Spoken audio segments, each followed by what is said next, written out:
V Biblii je několik pasáží, které nám ukazují. Identita se odhaluje ve svědectví činu. Když se Mojžíš zeptal Boha na jeho jméno, odpověděl: jsem, který jsem. To je v knize Exodus, kapitola 3, verš 14. Nejen jsem, ale který jsem. Který vyžaduje svědectví. Bůh se odhaluje v tom, co dělá. Ježíš vyprávěl o 2 synech. Jeden řekl: nepůjdu, ale šel.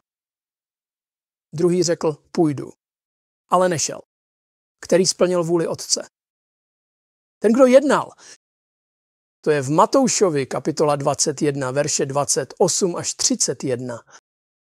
Potom pokáral kněze. Jan přišel, aby vám ukázal cestu spravedlnosti, a vy jste mu neuvěřili. Ale výběrčí daní a nevěstky ano. Janova autorita nebyla v titulu.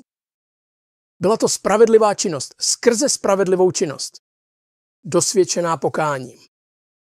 A tady to začíná být opravdu výmluvné. Petr se snažil Ježíšovi zabránit v utrpení a Ježíš mu odpověděl: jdi mi z cesty, satane. Nemáš na mysli boží zájmy, ale pouze lidské zájmy. To je Matouš, kapitola 16, verš 23 a Marek, kapitola 8, verš 33. Projevil se hřích v těle? Ne, samozřejmě, že ne. Hlas silného pokušení, hlubokého strachu a půdu sebezáchovy. Ježíš to jasně pojmenoval a důrazně odsunul za sebe. Protože tento hlas v žádném případě nebyl jeho skutečnou identitou. Byl svědkem, posunul to za sebe. Takže když to uděláte, co zbývá? Co zbývá? Vidíš, nejsi hlas ve své hlavě.